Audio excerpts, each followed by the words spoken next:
Herkese merhaba, bienvenue sur Disaddiction, la chaîne des accros aux séries turques. Il est de retour, enfin. On pourrait l'attendre pendant des années, le public sera toujours au rendez-vous quand il s'agit de Kıvanç Tatlıtuğ. Quel plaisir de revoir l'acteur à la télé. La dernière fois qu'on a vu à la télé, là je parle pas de ses films ou des séries sur le web, mais de séries télévisées, c'était il y a 4 ans avec la série Çarpışma.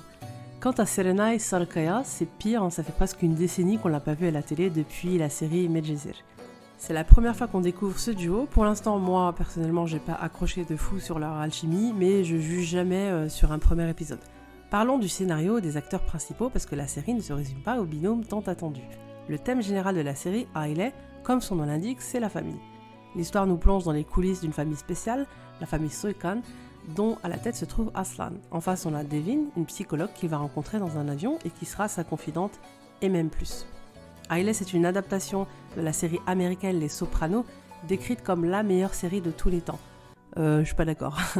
L'histoire se déroule dans le New Jersey. Tony Soprano, qui est un gangster en conflit avec sa famille, dont sa mère, sa femme et ses enfants, donc lui il est marié, il a des crises de panique, il va pas bien et va confier ses angoisses à la psychologue Jennifer Melfi. Il doit faire face à des problèmes de succession au sein de la mafia, il y a des vendettas, il est soumis à la peur constante des espions. Vous l'avez compris, dans la série Aile, le gangster c'est Aslan et la psychologue c'est Devin. Devin, avant d'être une psychologue, c'est une femme vulnérable qui passe son temps à angoisser pour sa sœur qui, elle, est vraiment malade. Ce sera intéressant de distinguer les moments où elle porte sa casquette de psy et les moments où c'est juste un être humain. Après la mort du patriarche, la mort de son père Youssouf qui s'est suicidé on sait pas pourquoi, le mafieux le plus célèbre du pays, Aslan prend sa place alors qu'il n'est pas l'aîné et il devient le responsable de la famille. Il est gérant d'une boîte de nuit et c'est lui qui gère les affaires, le business. Incapable de contrôler sa colère, c'est un sanguin.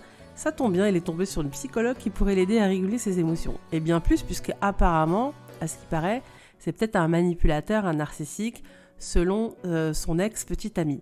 On verra plus tard si c'est vrai ou pas. Moi, je sais pas vous, mais je me méfie des ex. La famille Soykan, comme de nombreuses familles, c'est une famille dysfonctionnelle. La mère Hülya, elle est ultra possessive, c'est une mère contrôlante, donc toxique. Hülya en veut à son fils aîné, son fils aîné Cihan, à qui elle reproche de ne pas avoir empêché le suicide de son père. Nejat İşler, c'est un acteur que j'admire, franchement lui je le kiffe, je suis hyper contente de le revoir. Après sa dernière série, je crois que c'est Çukur. La série Aile, c'est pas une série sur la famille, c'est une série sur la vie, comme les Sopranos. Le levier de la famille est utilisé pour y extraire tout un éventail de conflits, de blessures et donc d'émotions. La société nous dit que la famille, c'est un pilier central de la vie d'un individu. Le cercle familial, c'est le dernier endroit où on s'attend à être blessé, critiqué, abandonné. Mais pourtant, elle peut devenir l'espace où on a le plus souvent souffert, souffrances qui nous suivent et qui vont exploser à l'âge adulte. Il ne faut pas réduire la série à une romance entre un gangster et un psy. C'est vraiment un coup de projecteur sur une dynamique familiale toxique qui met en exergue les traumas de chacun de ses membres, cachés sous le tapis depuis l'enfance. On verra justement comment les personnages vont évoluer au fur et à mesure des épisodes. Ce que je regrette moi, c'est qu'il y a plein de contacts physiques. Dès le premier épisode, franchement il y en a, je sais pas, 7 ou 8. Mais bon, faut bien donner à une certaine audience qu'elle demande. Pour l'instant, même si on en est qu'au début, Aslan n'enjambe pas les cadavres et n'est pas montré comme un gros dépressif ayant besoin de suivre une thérapie comme Tony Soprano. J'ai hâte de voir la suite, même si je ne peux pas m'empêcher, puisqu'on dit que la série c'est une adaptation, de comparer avec la série originale. Sachez qu'il y a déjà eu une tentative d'un premier remake avec la série Altın Dağlı qui s'est terminée au bout de 2 épisodes. Ouais, c'était un véritable fiasco. Bon, sûrement avec Kıvanç, la donne va changer. Après, il ne faut pas comparer, c'est une série qui date d'il y a presque 10 ans, le niveau il a changé depuis. C'était un plaisir de voir l'acteur chanter, danser. La dernière fois que je l'ai vu dans une danse populaire, c'est tellement rare, c'était le Zeybek dans la série Gümüş. La série est tournée à Izmir, les plans et la photographie selon moi sont magnifiques. Si en plus de sa beauté légendaire, vous le trouvez élégant, c'est normal, il est habillé par sa femme, la styliste Başak Dizer Tatlıtuğ. Oui, il faut rajouter le nom, sinon on va péter un câble. Et oui, elle est toujours dans les parages. Serenay, elle a un côté d'ado rock que j'aime pas. En fait, j'aime pas la scène où elle s'endort sans aucune gêne dans le véhicule à la sortie de l'aéroport. J'aurais aimé voir, je sais pas moi, j'allais dire une vraie psy, pas coincée, mais avec une femme avec une certaine élégance, avec de la distance. Vous voyez comme la psy dans la série Bir Kader, en dehors du cabinet, elle est vivante. Enfin, c'est pas une ado, quoi. Un peu de grâce, s'il vous plaît. Devin, c'est une psy qui met des coups de tête, franchement. Bref, Les Sopranos, c'est une série avec beaucoup de scènes humoristiques et décalées aussi. Donc peut-être qu'ils ont voulu...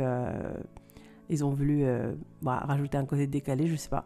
Les séries mafieuses sont pas que des séries sombres, mais quand même. Devin et Aslan sont certes de milieux socio-culturels différents. Regardez justement leur maison, leur habitat, la gigantesque villa ou ferme ou je sais pas quoi de la famille Soekan et l'appart avec petite terrasse où vit Devin. Mais quand même, Devin, c'est pas une racaille, c'est une psychologue. C'est pas une nana qui sort de la rue. Bref, peut-être que ce coup de tête, c'est un détail qui va servir à l'histoire, je sais pas, nous montrer que c'est une psy pleine de violence, comme Aslan, avec sa névrose, j'en sais rien. Mais franchement, une grosse claque aurait suffi. Hein.